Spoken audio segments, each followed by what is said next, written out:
তিন ধরনের ব্যক্তি যদি এই তিন ধরনের কাজ করে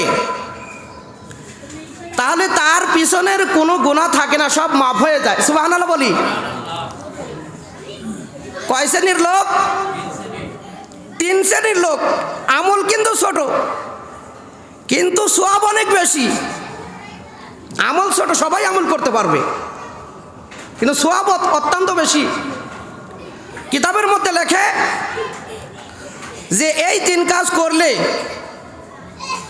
যেই সওয়াব হয়, সওয়াব লেখনেওয়ালা ফেরেশতারা,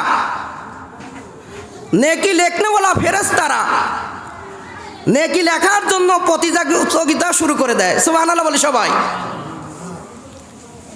তিনটা কাজ আমরা করব, রাজি আছে তো ভাই সবাই ইনশাআল্লাহ?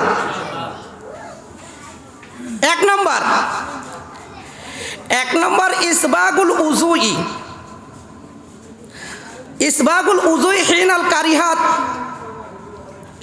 বান্দা নামাজের জন্য ওযু করে, কষ্টের সময়েও বান্দা পুরাপুরি ওযু করে, ওযুর মধ্যে কোনো অলসতা করে না। সুবহানাল্লাহ বলি সবাই।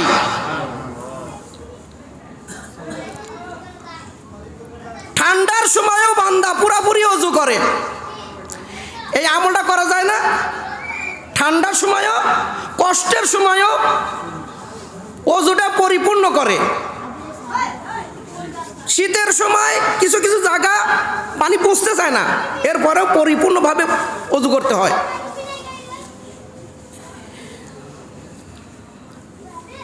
যদি বান্দা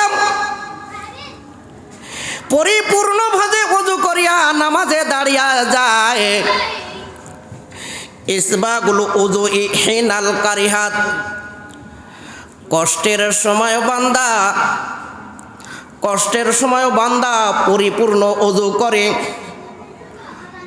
এই জন্য আল্লাহর পয়গম্বর বলেন, মান সাল্লা বারদাইন ফাদাখালাল জান্নাহ।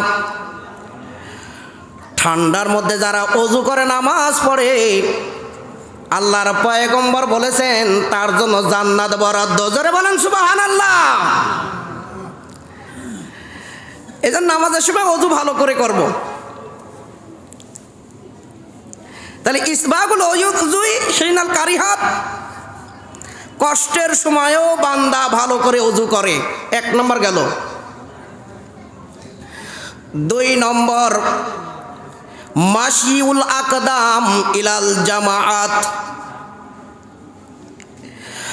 মাশিউল আকদাম ইলাল জামাআত, বান্দা জামাত ধরার জন্য জোরে জোরে মসজিদের দিকে রওনা দেয়। সুবহানাল্লাহ বলেন। মাশিউ মানে চলা, মাশিউল আকদাম কদম ফেলায়, জোরে জোরে কদম ফেলায় চলে, তাড়াতাড়ি করে।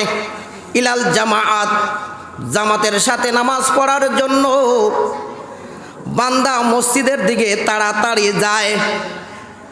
এই খাসলত যদি থাকে বান্দার, এই বৈশিষ্ট্য যদি বান্দার থাকে, আল্লাহর পয়গম্বর বলেন এই কাজগুলো করার কারণে এত সওয়াব হয়, এত নেকি হয়, ফেরেশতারা তাদের নেকি লেখার জন্য প্রতিযোগিতা শুরু করে দেয়।